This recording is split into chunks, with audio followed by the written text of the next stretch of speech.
Hey, how's it going? Today's Deafy and welcome to my solo D&D actual play series, Tales of Fool's Gold. It's been a while since the series was updated, so allow me to do a quick recap in the current arc that we're in. Our second Pathfinder, Batty Pam, arrived in the northwestern quarter of the region in order to set up a coven. A man by the name of Julius Silverbark, who is the leader of the Twilight Hunters Hunting Guild, bought a copy of the map from Batty Pam in order to set up a hunting settlement. He sent out a scouting party, a hunter ranger, 2 apprentices, and 2 men-at-arms, a berserker and a dragon hunter. Along the way, they uncovered what seemed to be an evil monastery and survived the fight against a manticore and a white draggling warlock. Will they arrive at the destination safely? There's only one way to find out. Hope you enjoy. Right, okay, so hopefully the intro has caught you up to date. Okay, so as a little reminder, how things are going. I mean, obviously, like, you understand the story and the objectives. You know, we need to head to here. I'm just using a dolphin marker just to indicate where we're headed. I was meant to put like a bow and arrow here, but you know. So objectives is to move to here to indicate if this is a safe place to have the encampment set up. If it is, then we head back to the same spot that we came on.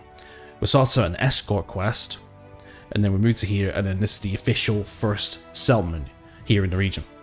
And then from there, we need to try and see if we can find this giant hyena mark that Julius Silverbark once dead. So let's give a casual reminder of the mechanics.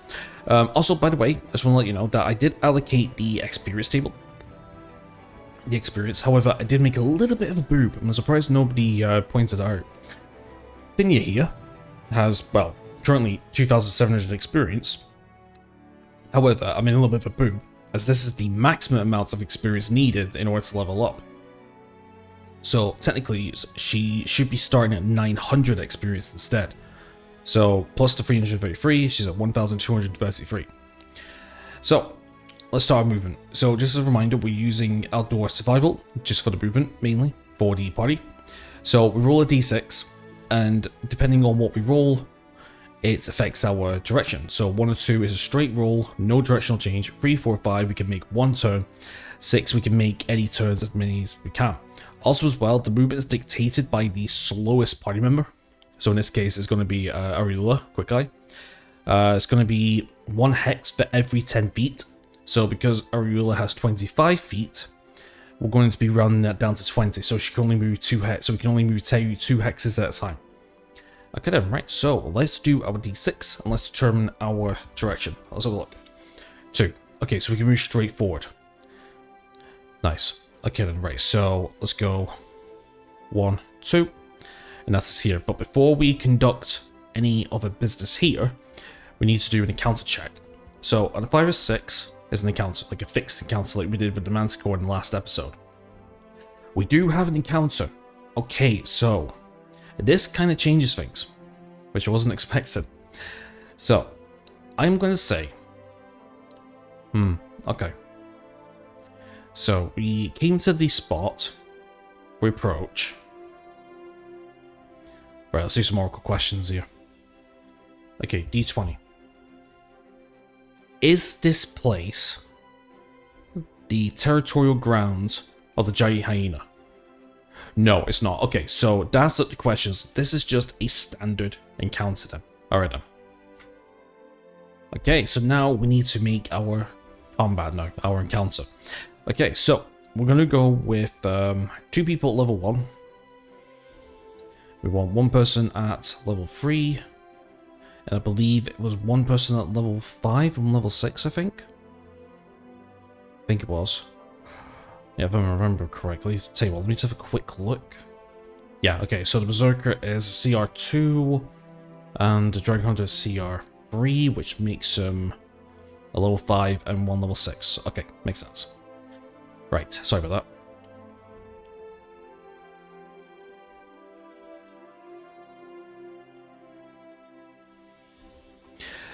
Okay, so now that we have our levels, we need to determine what difficulty this encounter is. So we get easy, medium, hard, or deadly. Actually, no, let's randomize any. I forgot about that. Okay, right, so I just wanted to check out the randomized any because I didn't realize they added a random any option. So we could potentially get a boss if we wanted to. Yeah, do you know what? Yeah, we'll incorporate the bosses, I think, from this point forward. That's why not. Should be a little interesting, right? Okay, but first of all, what we want to do is we want to go to any environment. Now, we are in the forest, I believe. I think that's correct. Not forest, desert. Yep, this is the class as desert terrain. I'll forget my own name next. Right, so we want to choose the desert. There we go. Okay, desert.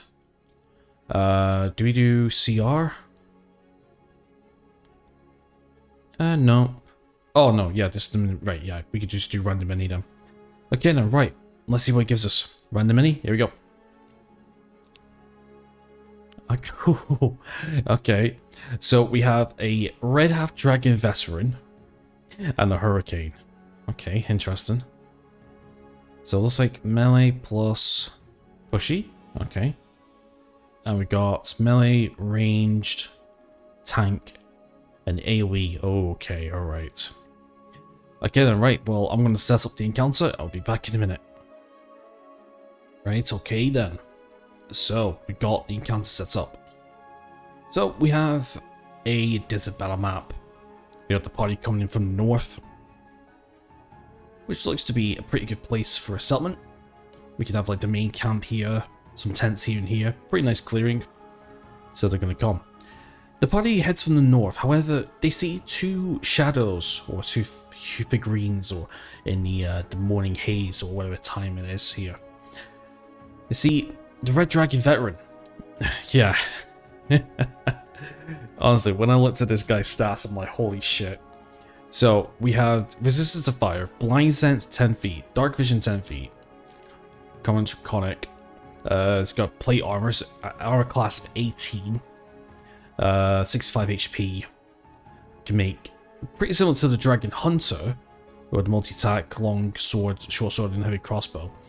Also has the fire breath attack as well, so if we get caught with this, it's really, really bad. And then the Hurricane is a 3rd level spellcaster.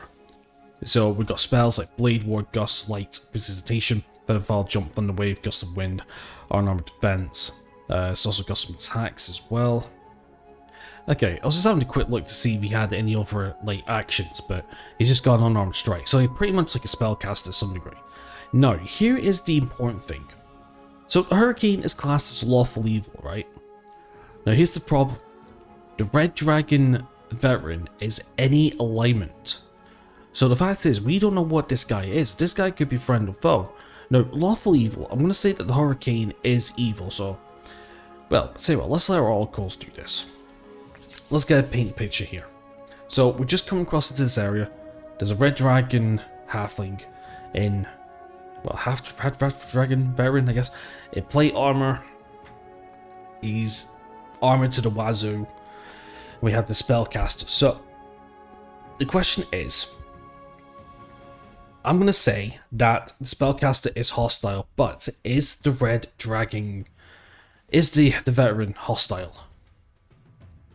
11 says yes, because you remember, 1 to 9 is no, 11 to 20 is yes. So I'm going to say that this Red Dragon veteran is hostile to the group. So, we're coming forward.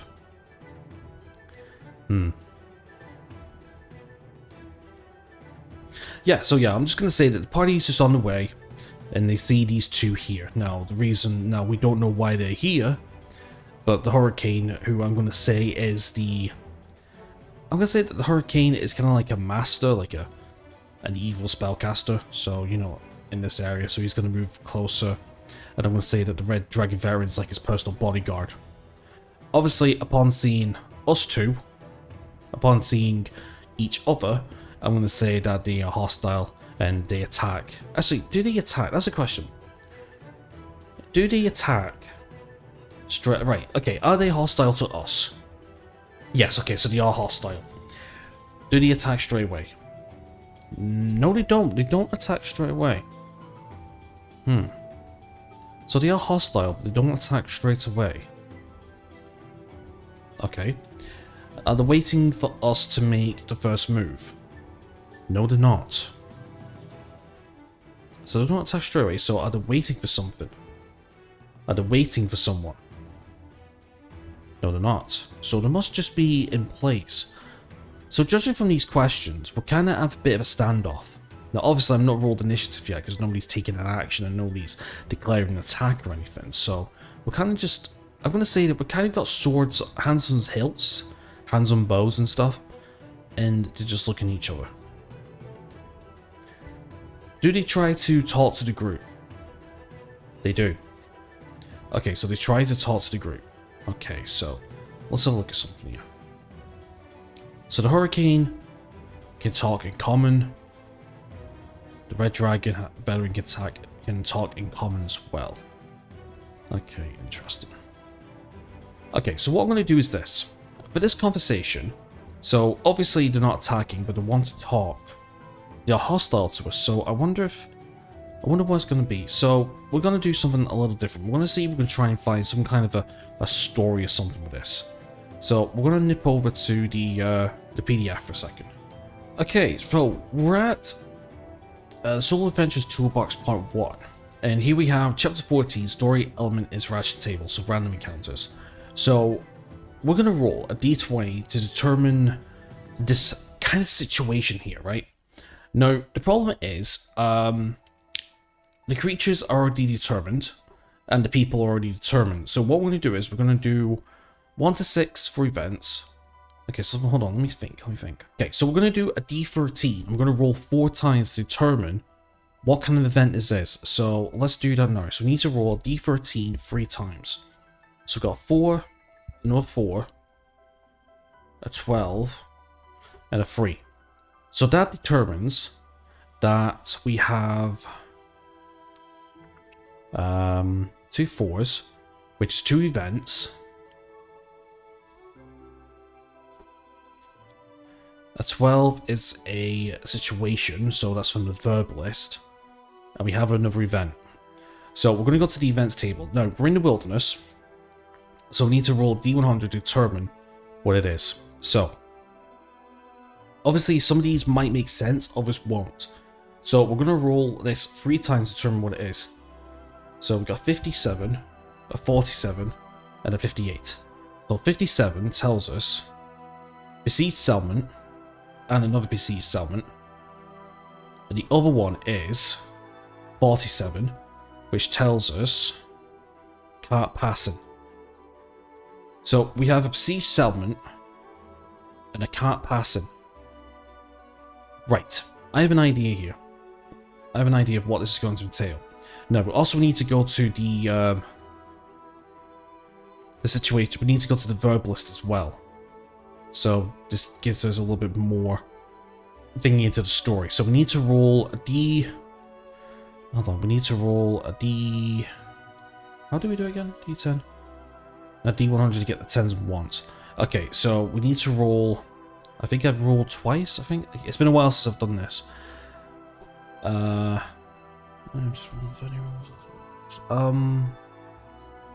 Okay, right, so we're going to roll this 3 times to give us like 3 different verbs to make it into a situation. So we've got cart passing, we have a besieged settlement. Okay, so let's go with a d10. So it's 1, then a d100, 37. Okay, so that's 37. So that gives us the word audition. Okay. And then let's go with a d10 for the hundreds. So it's 400. Is that right? Did I do that right? D4, which is within 100. And then we got D100. So 4. So we're in 104, right? Yep. 104 tells us. If we can find it. It's up here. 104 is complain. So far we got addition and complain. And we're going to do one more. That's 9. Which tells us 400. And then we'll have D100. 3. So it's 403. Which tells us repair. So we got addition, repair, and complain. Okay then. Right, so besieged, settlement, and cart pass. Okay, so cart passing, A besieged settlement. Okay, so just a reminder. The 3 words we got was audition, complain, and we have repair 403, if I'm not mistaken. 9. Yeah, what's that it was? Checking my dice roll now. 9 and 3, yep. So, in the wrong place here. Yeah, 9 for 400, 499, and then all 3 is repair. Yeah, repair. Also, the 2 events as well, the besieged settlement. Yep, besieged settlement and the cart passing. To me, this is going to be the main quest, right? So, I've already got this. So, here's what I'm thinking. So, they are clearly evil, right? They are hostile to us. They don't want to fight us, but instead they're going to come with a warning. The Hurricane's going to take a few steps forward. His bodyguard, which is this veteran here, is gripping a sword, just coming over to the... Oops. It's coming over to the side just a little bit, just to make sure nothing's going on. He comes with a warning. Okay, so he's going to come up with a warning.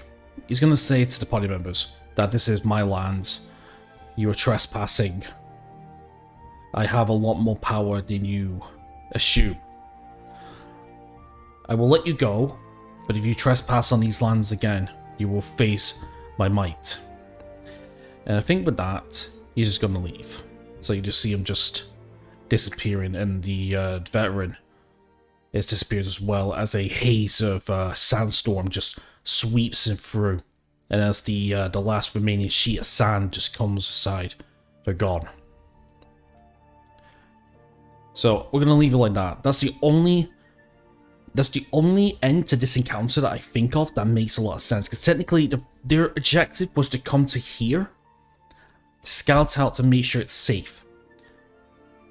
So Finya says to the rest of the group at ease, they found the location. The mission was to scout it, and now they're going to head back to the headquarters to report back to Julius what they found and what they should do next. Okay, so we're back to the world map now. The team has successfully scouted this location. They deemed it hostile, so obviously they're going to have a word with Julius about if we should sell here or not. Now, regarding the 3 keywords, so here's what I'm thinking, right? The besieged settlement and the cart passing, I know exactly what the end result is going to be. And I'm already planning for the second stage, because obviously I know exactly, this is just solidifies it. I mean, there is no oracle role if Julius wants to carry on with this. Julius wants this place settled. So he's going to start sending convoys into the place to start setting up the settlement. And with the cart broken and the besieged settlement, I'm pretty sure you know what's coming next. Now, regarding the 3 keywords, audition, complain, and repair, I'm going to combine repair and broken settlement for a little bit of a cart defense at some point. Audition is going to be, he's going to set up a new patrol team. Obviously, we have our scouting team with Finyu and others. By the time they get back to base, the Dragon Hunter and the Berserker will disbark, because they were just paid for this quest as escorts, and that's it. Palipissus and Ariula will be under Finya's command. And then we're going to audition for a new escort team to bring the convoy through as protection. And then the complain, I'm going to say that the Hurricane Sorcerer, should we say, he complained to us trespassing into his lands, and that's the story element there. Just to let you know, like, with this series, I mean, I'm not going to go in depth into storytelling. I've already said this on another part earlier on, but I'm not going into the storytelling. I'm just having a basic story and focusing more on the gameplay with the series. So any indications that we can bring, any story elements we can bring into this to paint an overall picture is cool. But yeah, I'll let you guys fill in the blanks. Okay, so now that we've done our encounter, yeah, that'll be our encounter. I was gonna do a D100 in yeah, so don't need to roll D100 for the terrain random table. Okay, so basically, that's the end of the day. They make camp. They talk about what they just saw. So in terms of rations, Ariola comes down to 9. Avinia comes down to 7, I believe. Okay, so now, so the dawn rises, it's the next day, and now they're going to have to head back to this spot here. So with that, we're going to roll a d6. 1. So we're going to roll... So we're going to move straight ahead. So 1, 2. Back into Arctic terrain. Let's roll d6. No encounter. Let's roll d100. 32. So 32 on the overarching terrain table, Arctic. 32 is continuing Arctic terrain, so basically no event. Okay, let's roll another d6. Determine movement. 5. So we move 1 forward and then 1 into a different direction. So I think what we're going to do is we're going to say 1 forward. I think we'll go left. Yeah, we'll go left. Now, of course, we do have the monster lair in the way back. So if we get close to it, we'll do a d20 to determine what the party wants to do with that. But first of all, we need to roll d100 for the event. 79, okay. 79 gives us small wood. So now we're going to have to go to the small wood table to determine our event. Onto the small wood table, we're going to roll d100 to determine what it is. 23. Okay.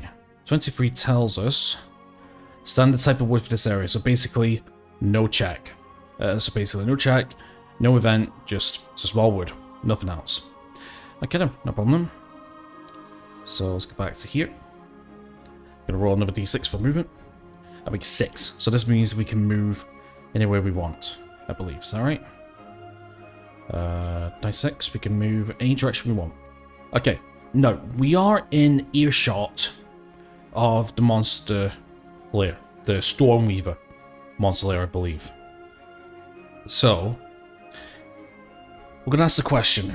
Does the team go into the monster lair? Now, the reason for this is they know that there seems to be some kind of elemental cultish stuff happening in this region. We have the Stormweaver of the Arctic region, and we have the Hurricane of the desert region.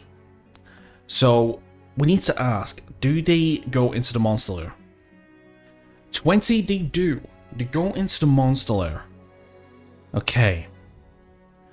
So they go into the monster lair. Now we need to figure out for what reason do they go into the monster lair. So, do they go into the monster lair to scout?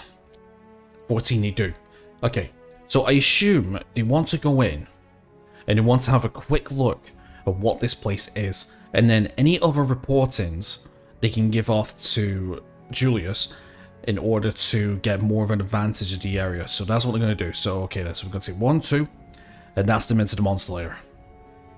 So the party arrives at the evil monastery in order to gain more info into what is happening in this region. Warning from a desert sorcerer, telling a tale of destruction should Julius carry on with his goal. And what will the party find?